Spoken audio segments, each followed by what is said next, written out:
Welcome back. आज से हम इस चैनल पर एचपी पुलिस कांस्टेबल के अपकमिंग एग्ज़ाम के लिए मॉक टेस्ट की सीरीज़ शुरू कर रहे हैं। सबसे पहले आपको इसमें सेक्शनल टेस्ट देखने को मिलेंगे और सेक्शनल टेस्ट के बाद full length mock test provide करवाए जाएंगे। ये सभी मॉक टेस्ट आपके लिए फ्री रहेंगे। टीचमेंट से भी आपको मॉक टेस्ट के ज़रिए प्रैक्टिस करवाई जाएगी। इसके अलावा हमने एक स्पेशल लाइव बैच भी लॉन्च किया है जिसमें कि मैथ्स और रीजनिंग के बच्चों के डाउट लिए जाएंगे। ये बैच पेड रहेगा और अभी ज्वाइन करने वाले बच्चों के लिए कुछ डिस्काउंट भी इसमें दिया जाएगा। तो जो भी स्टूडेंट्स मैथ्स और रीजनिंग पर्सनली मुझसे पढ़ना चाहते हैं वो इस बैच में एनरोल कर सकते हैं। बैच में एनरोल करने के लिए आपको कमेंट सेक्शन में कमेंट करना है, आपको बैच में एनरोल कर लिया जाएगा। तो इसके अलावा इस चैनल पर आपको डेली मॉक टेस्ट मिलेंगे, तो चैनल को सब्सक्राइब करके रखिएगा। और आज की वीडियो को अब शुरू करते हैं। तो आज हम जनरल नॉलेज का मॉक टेस्ट लेके आए हैं जिसमें कि आपके 20 क्वेश्चंस रहेंगे। तो बिना देरी के अब इस मॉक टेस्ट को शुरू करते हैं। तो सबसे पहला सवाल इसमें रहेगा, संयुक्त राष्ट्र संघ की स्थापना कब हुई थी? इसके ऑप्शंस हैं 1942 में, 1945 में, 1947 में या 1950 में। तो इन सभी क्वेश्चंस के आंसर आपको कमेंट सेक्शन में कमेंट करने हैं। तो इसका सही आंसर जो रहेगा वो है 1945 में। सैन फ्रांसिस्को सम्मेलन की समाप्ति के 4 महीने के बाद अक्टूबर 24, 1945 को संयुक्त राष्ट्र की आधिकारिक शुरुआत हुई थी। और चीन, फ्रांस, सोवियत संघ, यूनाइटेड किंगडम और संयुक्त राज्य अमेरिका और अधिकांश अन्य हस्ताक्षरकर्ताओं द्वारा अनुमोदित किए जाने के बाद ये अस्तित्व में आया था। तो अब अपने नेक्स्ट क्वेश्चन की ओर बढ़ते हैं। भारत के वर्तमान मुख्य चुनाव आयुक्त CEC कौन है? आपके ऑप्शंस हैं राजीव कुमार जी, सुशील चंद्रा जी, अरुण गोयल जी या ज्ञानेश कुमार जी। तो इसका सही उत्तर जो रहेगा वो है आपका option number D, Gyanesh Kumar ji. Shri Gyanesh Kumar ji ने 19 फरवरी 2025 को भारत के 26वें मुख्य चुनाव आयुक्त के रूप में कार्यभार संभाला। वो IAS 1988 बैच के केरल कैडर के ऑफिसर हैं। भारतीय मुख्य चुनाव आयुक्त भारतीय चुनाव आयोग का प्रमुख होता है और भारत में स्वतंत्र और निष्पक्ष रूप से राष्ट्र और राज्य के चुनाव करवाने का जो उत्तरदायित्व होता है वो उन पर होता है। मुख्य चुनाव आयुक्त की नियुक्ति भारत का राष्ट्रपति करता है। तो ऐसे ही ऑप्शंस के साथ साथ आपको बाकी डिटेल्स भी शेयर की जाएंगी ताकि आपकी तैयारी अच्छी हो सके। तो आपको बाकी जानकारी को भी नोट करके रखना है। तो बढ़ते हैं नेक्स्ट क्वेश्चन की ओर। God of Small Things book किसने लिखी है? Option number A, Chetan Bhagat, B, Arundhati Roy, C, Jhumpa Lahiri या डी, किरण देसाई।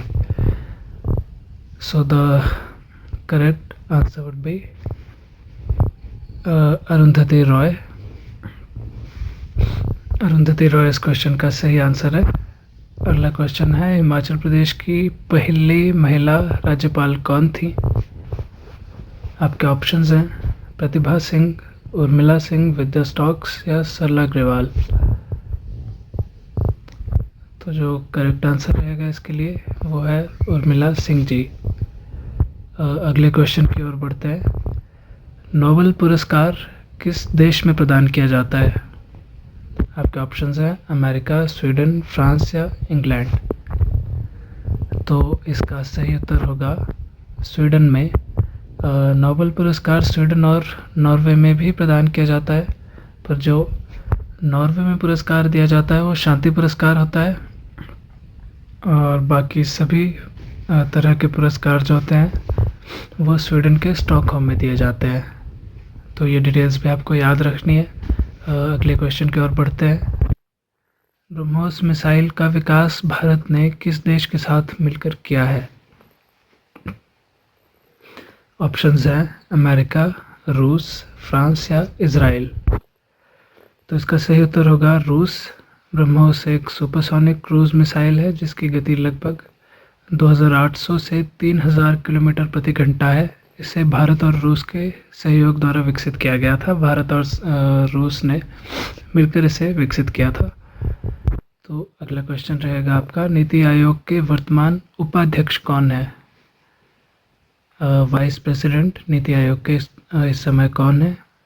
राजीव कुमार जी, BVR सुब्रमण्यम जी, अमिताभ कांत या श्री सुमन बैरी जी। तो इसका सही उत्तर रहेगा श्री सुमन बैरी जी। ये सभी प्राइम मिनिस्टर की अध्यक्षता में काम करते हैं। अगले क्वेश्चन की ओर बढ़ते हैं।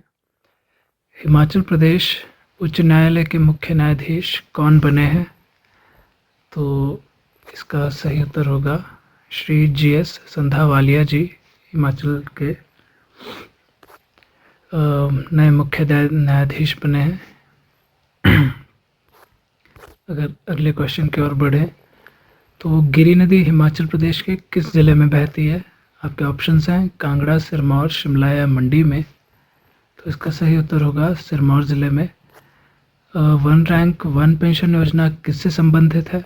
आपके ऑप्शंस हैं शिक्षक, सैनिक, डॉक्टर या पुलिसकर्मी से। तो इसका आंसर रहेगा सैनिक। वन रैंक वन पेंशन योजना सैनिकों से संबंधित है। ओलंपिक 2024 का आयोजन किस शहर में हुआ था? टोक्यो, पेरिस, बीजिंग या रोम में। तो इसका जो सही उत्तर रहेगा वो है आपका पेरिस में। WHO या विश्व स्वास्थ्य संगठन का मुख्यालय कहाँ है? इसका जो ऑप्शंस है वो हैं न्यूयॉर्क, पेरिस, जेनेवा या लंदन में। तो इसका आंसर रहेगा जेनेवा। अगला क्वेश्चन है आपका, चंबा रुमाल किस राज्य की पारंपरिक कला है? पंजाब, J&K, उत्तराखंड या हिमाचल प्रदेश की। तो चंबा रुमाल हिमाचल प्रदेश की एक पारंपरिक कला है। अगला क्वेश्चन रहेगा, कौन सा खेल साइना नेहवाल से संबंधित है? टेनिस, बैडमिंटन, तीरंदाजी या कुश्ती। तो इसका सही जवाब रहेगा badminton. I think most of the students को ये पता ही होगा कि साइना नेहवाल बैडमिंटन से संबंधित है। तो अगले क्वेश्चन की ओर बढ़ते हैं। सरस्वती सम्मान किस क्षेत्र में दिया जाता है? तो इसका ऑप्शंस हैं विज्ञान, खेल, साहित्य या संगीत में। तो इसका सही उत्तर रहेगा साहित्य। सरस्वती सम्मान साहित्य के क्षेत्र में दिया जाता है। सरस्वती सम्मान के बिड़ला फाउंडेशन द्वारा दिया जाता है और भारत के संविधान की 8वीं अनुसूची में सूचीबद्ध कोई भी भारतीय भाषा में उत्कृष्ट गद्य या पद्य के लिए इसे दिया जाता है। यह पुरस्कार पिछले 10 वर्षों में प्रकाशित साहित्य कृति के लिए दिया जाता है। पिछले जो 10 साल की साहित्य कृतियाँ होती हैं उसके लिए पुरस्कार दिया जाता है। अगला क्वेश्चन है, हिमाचल में जाने वाली पहली भारतीय महिला कौन थी? तो आई थिंक ये क्वेश्चन भी most of the students must be aware of this. इसके ऑप्शंस हैं कल्पना चावला, सुनीता विलियम्स, ऋतु करिधाल या स्वाति मोहन। तो इसका सही उत्तर है कल्पना चावला। और इसी क्वेश्चन के साथ साथ आपको सुनीता विलियम्स के बारे में भी पढ़ना है। अगले क्वेश्चन की ओर बढ़ते हैं। भारत में योजना आयोग को किस वर्ष समाप्त किया गया था? आपके ऑप्शंस हैं 2012, 2014, 2015 या 2016 में। तो इसका सही उत्तर रहेगा 2015 में योजना आयोग को समाप्त किया गया था और इसी के बाद नीति आयोग की स्थापना की गई थी, जो कि प्रधानमंत्री की अध्यक्षता में कार्य करता है, जिसके उपाध्यक्ष श्री सुमन बैरी जी हैं। तो अगला क्वेश्चन है आपका, भारतीय संविधान के अनुसार राष्ट्रपति का कार्यकाल कितने वर्षों का होता है? 4, 5, 6 या 7। तो इसका सही उत्तर है 5 वर्षों का। अगला क्वेश्चन रहेगा, हाल ही में चंद्रयान 3 किस ग्रह या उपग्रह पर उतरा है? आपके ऑप्शंस हैं मंगल, शुक्र, चंद्रमा या सूर्य। तो चंद्रमा इसका सही उत्तर रहेगा। हिमाचल प्रदेश में कौन सा लोक नृत्य प्रसिद्ध है? गरबा, घूमर, नाटी या लावणी। तो सभी हिमाचल वालों को पता ही होगा कि हिमाचल का प्रसिद्ध लोक नृत्य नाटी है। तो इसी तरह से आपका मॉक टेस्ट समाप्त होता है। अपना स्कोर आप कमेंट सेक्शन में कमेंट कर सकते हो, और आपके कोई और डाउट्स हैं और क्वेरीज़ हैं या किसी तरह के आप और मॉक टेस्ट चाहते हैं तो आप कमेंट सेक्शन में कमेंट कर सकते हैं। और बाकी जो स्टूडेंट्स मैथ्स और रीजनिंग में वीक हैं उनके लिए स्पेशल बैच लाया गया है, उसमें आपको वीडियो कॉल के माध्यम से पढ़ाया जाएगा, और बहुत कम कॉस्ट रखी गई है प्राइस की, बैच की बहुत कम प्राइस रखा गया उसका। तो जो भी स्टूडेंट्स इंटरेस्टेड हैं पर्सनली मुझसे पढ़ने के लिए, तो वो कमेंट सेक्शन में कमेंट कर सकते हैं, उनको ग्रुप में ऐड कर लिया जाएगा। तो आज के लिए बस इतना ही, मिलते हैं नेक्स्ट वीडियो में।